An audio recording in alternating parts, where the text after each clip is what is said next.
Hello YouTube, hello world. This is to do with the murder of Crystal Beck, Kylen Schulte, and the murder of Gabby Petito. It's something that's been niggling away in my brain for a while now. I keep forgetting to mention it, and I don't notice anybody else mentioning it either. People are questioning whether these murders are connected, as have I. I heard the news a couple of days after the police made a statement saying that the murders of Kylen Schulte and Crystal Beck and the murder of Gabby Petito were not connected. I'm not sure how the police have come to that conclusion. It may be misinformation. It may be wishful thinking that they're not dealing with a serial killer. Or they have sort of cast iron evidence that would eliminate it being the same murderer of the three women, that we are dealing with two separate murderers.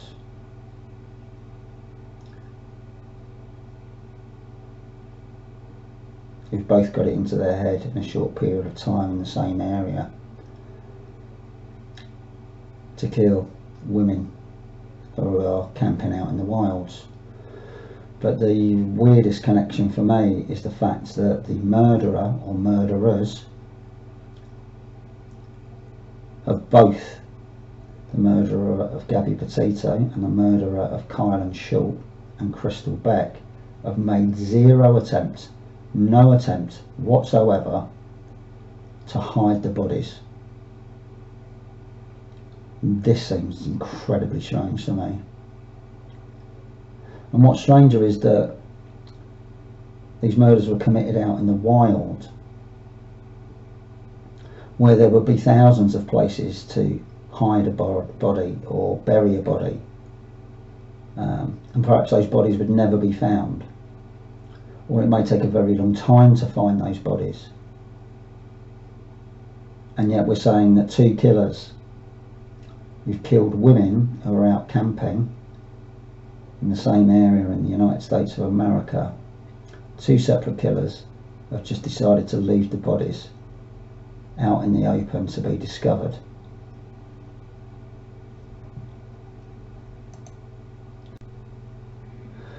In both of the cases of Kylen Schulte and Crystal Beck and Gabby Petito, the bodies have just been left out in the open for somebody to find. And of course the murderer would never know when somebody might come along and discover the bodies. In the case of Gabby Petito, if Brian Laundrie is the killer, it kind of makes even less sense to me. That Brian Laundrie wouldn't attempt to hide the body. Of course, if Brian Laundrie did kill Gabby Petito and he had hidden the body somewhere or buried it, it wouldn't stop people looking for Gabby, but it would certainly make it very, very hard to find her.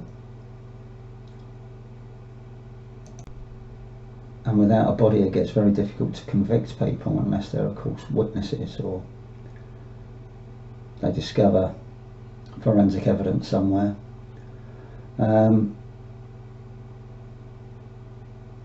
And it's especially odd given that if Brian killed her, he had the van, so he could very easily have put her body in the back of the van and driven hundreds of miles away.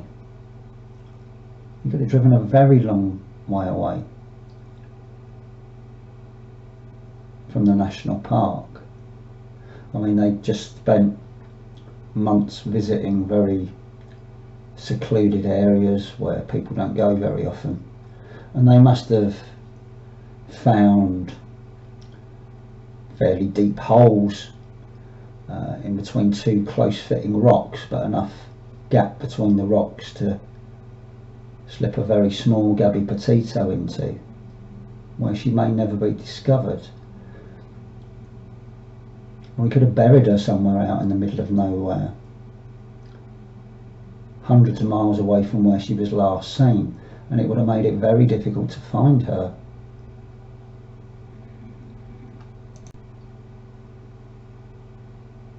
I'm going to have a little walk down Speculation Avenue.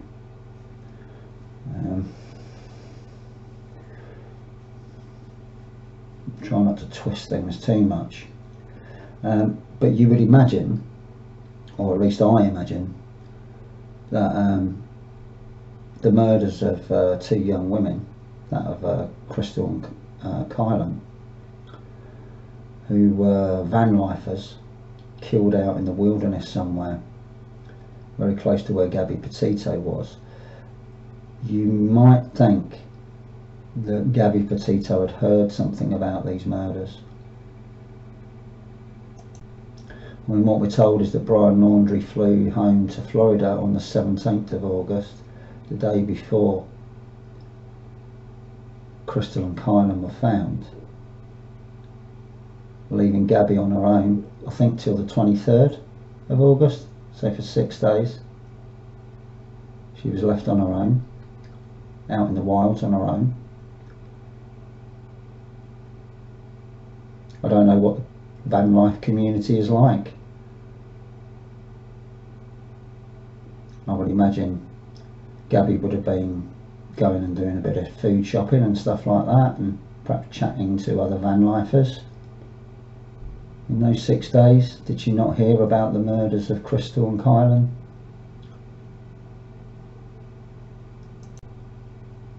I guess if Gabby had heard about it, those 6 days on her own would have been worrying, if not a bit frightening for her. And if Gabby Petito did hear about the murders of Crystal and Kylen, I'm guessing she would have heard that Kylen worked in the Moonflower Cooperative.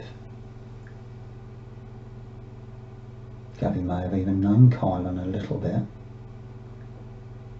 They were both van lifers, both women, loving the outdoors. I'm sure they would have had lots to talk about.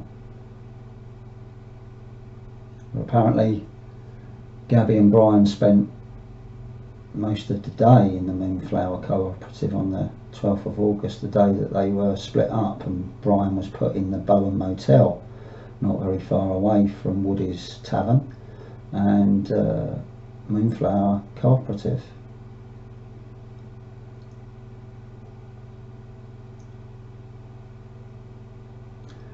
I'm sure if Gabby did hear about it, it's something that she would have discussed with Brian.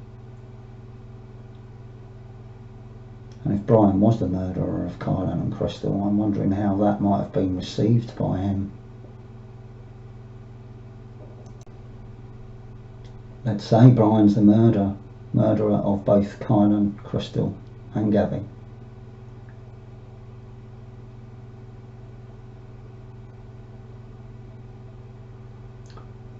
I'm wondering if Brian would have taken advantage of what he knew about the murders of Kylen and Crystal, that their bodies were just left out in the open, not very far away from their vehicle, which is the same circumstances that Gabby Petito's body was found in, out in the open, not very far away from the vehicle.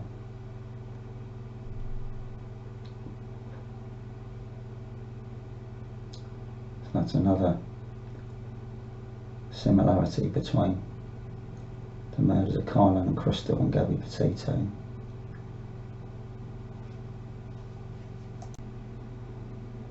Did Brian just kill Gabby alone,